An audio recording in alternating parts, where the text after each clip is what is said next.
Hey guys, and good morning one and all. In this video, I would like to demonstrate Airflow with Celery workers and Flower. Everything works together like a charm. Let me actually show you a small demo first, what I'm talking about. I have a very simple DAG. It's not that complicated, just a hello world DAG. Usually what's difficult here is basically building up the entire infrastructure with Docker. That's kind of difficult because everything has to work together, all these Docker containers. So if you see this is Celery worker, it's working here. This is dashboard. Currently it's online. Okay. So now, and then we'll go to over the Docker compose file as well. So I started the DAG. Uh, so there are three separate containers: scheduler, web server, and the workers. So this is gonna send the task. This is gonna send the task through a Redis task queue, and the workers would pick up this task. Okay. So assuming everything would work fine, hopefully. So as you can see, the task was successful. And if you see, there was one task in the process, one active. So we have that information as well on the worker side on the Celery UI. So you can see, you can see more information here. What was so if you want to see the broker, the queue, the task, the limits, you can have basically idea of every single thing. So this is a Flower UI, which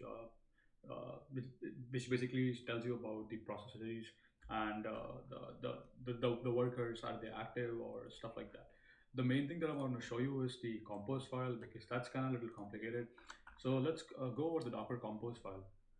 This is simple, not that complicated, just a Redis server. We're setting up the host and port. Okay, so that's not a big deal.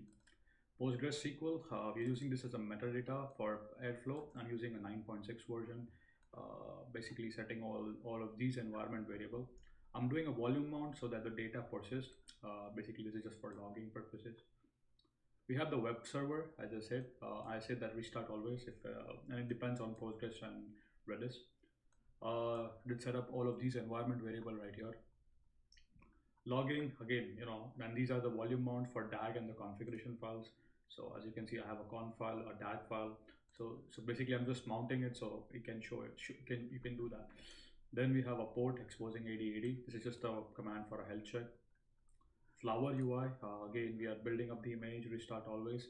So that depends on Redis environment is equal to Celery executor, ports 555. This is the UI for the Flower UI.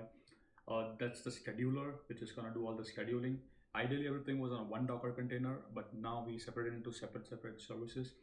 So as you can see, we did the volume mount for that as well. We mounted the tags. We set up the environments. That's important.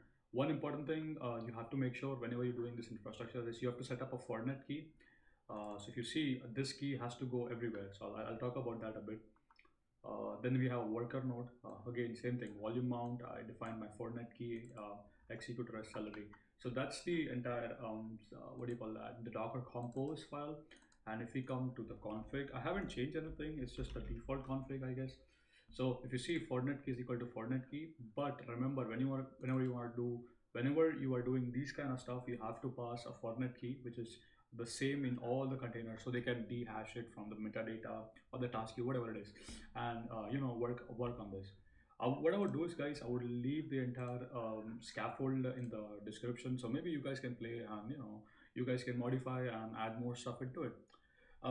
Yeah, that's it for this video. This is the entire what do you call that, infrastructure with the Docker and Docker Compose, like Redis, Postgres, Apache Airflow, scheduler, Celery, and Flower, everything together. Okay. Hope this is useful. And if you have any more questions, yeah, list your questions in the comments, and we would handle it as and when I have some free time. Thank you so much for watching. See you guys in the upcoming video.